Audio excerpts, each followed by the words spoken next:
지금 코로나19가 이렇게 확산이 되면서 주한 미국 대사관이 비자 업무를 중단을 했다고 합니다. 바로 오늘부터인데 오늘부터 언제까지가 지금 없는 상황인데 최수영 교수님, 그러면 지금 우리나라 사람들 미국 아예 못 가게 되는 건 아닌 거죠? 그렇죠. 이제 지금 미국이 이렇게 이야기한 것은 예. 2, 3, 4단계, 그러니까 좀 약간 높은 단계에 있는 나라, 그러니까 전국적으로 해서 세계적으로 전 101개국 정도가 되는 것 같은데 예. 이미 통제한 나라들이 있어요. 유럽 국가들이 이미 통제했기 때문에 그렇죠. 예. 그렇게 많은 건 아닌데 문제는 이제 신규로 발급되는 비자를 중단한다는 겁니다. 그러니까 기존에 발급된 비자라든가 그다음에 우리가 얘기하는 비자 면제 프로그램에 의해서 발급되는 것들이라든가 이런 것들은 유효한데 다만 이제 이런 거 이제 새롭게 발급되는 것을 이제 불허한다. 이것은 뭐냐면 제가 보기에는 그러니까 이 확진이 좀 돼 있는 나라들에 대한 대면 접촉을 피하겠다는 거지 어떤 입국을 막겠다라는 어떤 이 방어선을 치는 개념은 아니다. 이렇게 보는 게 정확할 것 같습니다. 그렇기 때문에 다만 언제 될지 모르겠다는 이제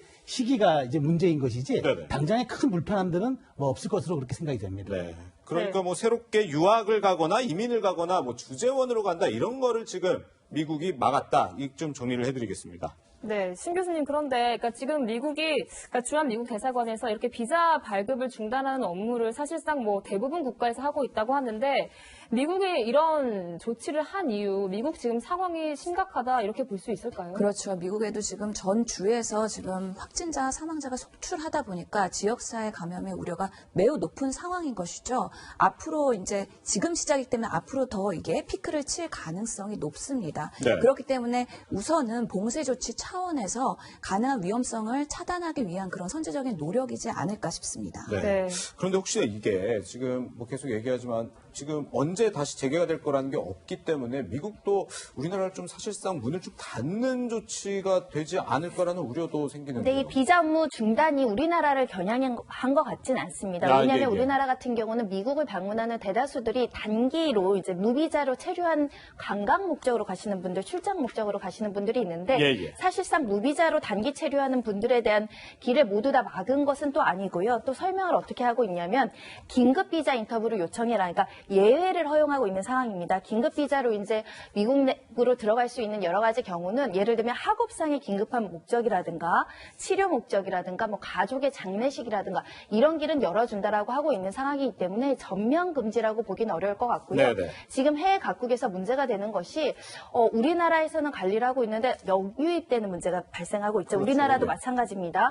중국도 지금 중국 내에서 어느 정도 잡아가고 있다라고 보였는데 다시 해외에서 오는 유럽에서 오는 미국에서 오는 역유입 환자들이 문제가 있기 때문에 국경을 일부는 봉쇄하되 아주 예외적인 필요성은 열어주겠다고 하는 것이기 때문에 이게 한국인들을 겨냥해서 이렇게 비자 발급을 중단했다라고 해석하기는 어려운 상황입니다.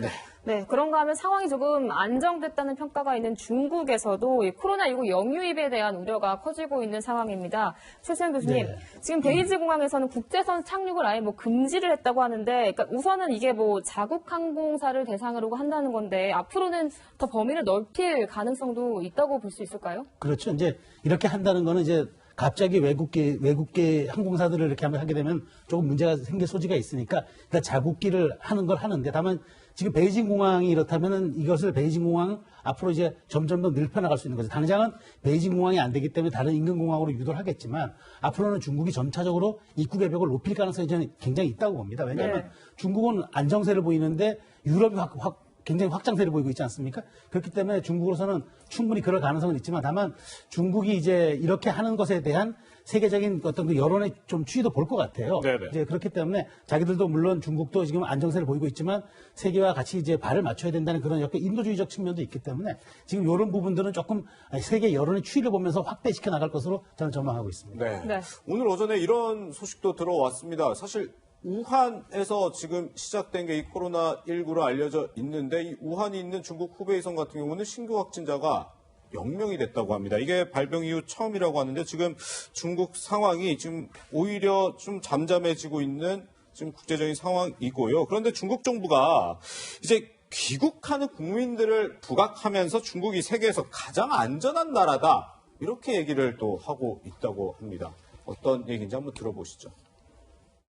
积压的人太多，我们想20或者10个亿控制，但是不可能所有旅客都是往下冲。我们懂得了，一旦出现大规模的公共安全危机，中国可能是世界上最安全的国家之一。个别势力企图利用疫情污名化和孤立中国的做法不得人心。 신 교수님. 예.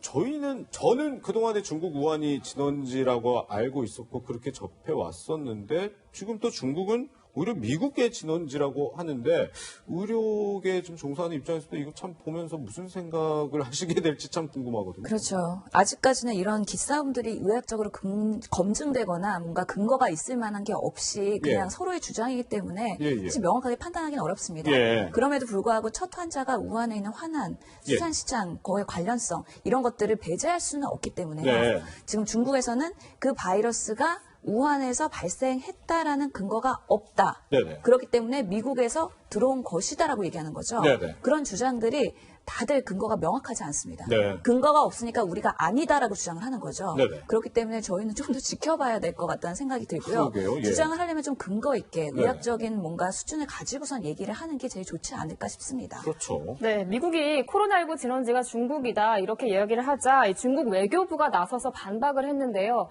여기에 대해서 트럼프 대통령 다시 한번 코로나19 진원지는 중국이다 못을 박았습니다.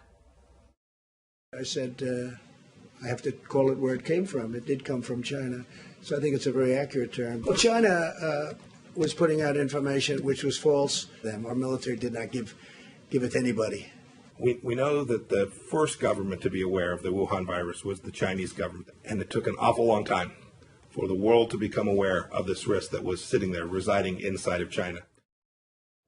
네, 변호사님 지금 뭐 미국과 중국이 서로 뭐 기싸움을 벌이고 있는데 이게 뭐 지금 중국과 미국이 지금 언론 전쟁까지 돌입했다 이런 얘기도 나와요. 그러니까 서로 언론사에 대해서 뭐 출입증을 반납하라고 한다던가 출입을 금지시킨다던가 강력한 조치로서 서로에 대해서 이제 경고하고 있는 실정이라고 보시면 될 것 같은데 코로나19 사태가 이제 종식이 되면 결국은 이 바이러스의 근원지를 찾아가게 되고 국제적인 책임 소재를 밝히는 문제는 여전히 이제 역학조사 결과를 토대로 이제 풀어나가야 되는 숙제인데 아직 코로나19가 진행 중이기 때문에 섣불리 지금 G2 국가들에 대한 신경전이 있는 것이 아닐까라는 생각도 들고요. 네. 중국은 지금 미국을 상대로 미국이 얼마 전에 독감한 자들이 굉장히 많아서 많은 사상자들이 있었습니다. 네, 네. 그 일부 사람들 중에 코로나19 바이러스가 검출됐다라는 점을 근거로 미국이 지금 발원자 아니냐 이렇게 지금 공격하고 있고 그 미국 같은 경우는 트럼프 대통령이 명확하게 중국 바이러스라고 명명을 하고 있습니다. 네. 그 어디에서 바이러스가 나왔는지는 우리로서는 현재로서는 알 수 없겠지만은 이렇게 지금 세계가 힘을 합해서 바이러스하고 전쟁을 치러야 되는 상황에서 그렇죠. 세계를 이끌어 나가야 되는 G2 국가들이 이렇게 서로에 대해서 신경전을 벌이고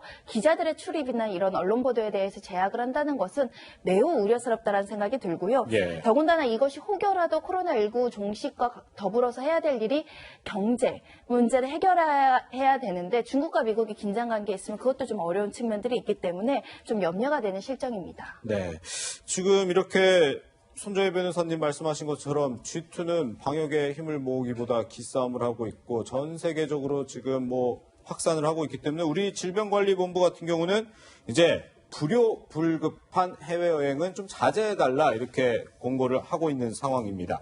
그런데 최선 교수님, 지금 뭐 오늘 오전에 이란에서 교민들이 귀국을 이제 하고 이란도 상당히 확산이 됐으니까요. 지금 또 사실 이탈리아도 심각한 상황이 있어요. 여기서 이제 또 교민들을 데리고 와야 되는 거 아니냐 이런 얘기가 나오는데 보니까 뭐 청와대 청원 사이트에는 반대한다 이런 의견도 나오고 있다고 해서 사실 중국 우한 교민도 이미 들어왔었는데 이게 그렇죠. 어떤 일인가 싶긴 하거든요. 사실 이제 곤혹스러운 입장일 것 같아요. 그러니까 예. 사실 지금 그 이란에서 들어오는 거는 사실 국가가 지역이 아닌 국가에서 우리가 이렇게 통으로 들어온 사례는 처음입니다. 아, 예, 예. 그러니까 우한에서 들어온 거는 지역이었고, 그렇죠. 그다음에 이제 뭐 이렇게 좀 지역별로 사실 들어온 건데 이렇게 이제 온 거는 처음인데 그러다 보니까 특히 이제 이탈리아에 있는 우리 교민들이 굉장히 공포를 느끼는 것 같아요. 왜냐하면 네네. 지금 거기서는 고령자들은 대부분 사망하고 있는 데다가 예. 지금 사실 의료 지원이 굉장히 열악하다. 그런 이런 평가들도 있고 실제로 제대로 치료를 받을 수 없다는 그런 불안감이 있기 때문에 예. 우리 한국에 와서 고국에 와서 좀 제대로 된 치료를 받고 싶다 이런 생각들이 당연히 있겠죠. 그런데 중요한 건 혹시 이것이 또 새로운 바이러스에 또 진앙이 되지 않을까라는 또 일부 국민들의 또 우려가 있지 않겠습니까? 네. 이게 상충되는 측면이 있는데 사실 정부가 개입하기에도 좀 미묘한 문제이긴 해요. 그래서 이탈리아 교민들은 우리가 우리 돈을 모아서 이렇게 전 세계로 가겠다라는 뜻도 아마 표현하고 있는 것 같은데. 네, 네. 근데 이런 걸 떠나서 이제 이런 지점에 대해서는 우리가 방역과 그다음에 우리 국민의 인권 이런 것들이 어떻게 조화롭게 어떤 지점에서 이게 합의가 되고 또 공감대를 얻을 수 있을지 이거 좀 고민해 봐야 될 시점이라고 생각합니다. 단순히 이것을 정말 감정적으로 보거나 우리가 어떤 이 방역에 대한 어떤 그런 개념으로만 너무 이렇게 좀 몰아갈 때는 예. 조금 더 이런 우리 국민에 대한 어떤 인권이라든가 이런 것들도 좀 우리가 소홀해지지 않는 측면이 있나 저는 그게 약간 우려가 돼요. 그렇군요. 네, 닷새 만에 다시 이렇게 확진자 수가 세 자릿수로 늘어났습니다. 코로나19 국내 속보와 또 미중 기싸움까지 다뤄봤습니다. 지금 유럽에서 확진자가 9만 명을 넘어섰다고 하는데요. 이 소식은 바로 뒤에 글로벌 뉴스룸에서 전해드리고요. 신현영 교수님과 여기서 인사드리겠습니다. 고맙습니다.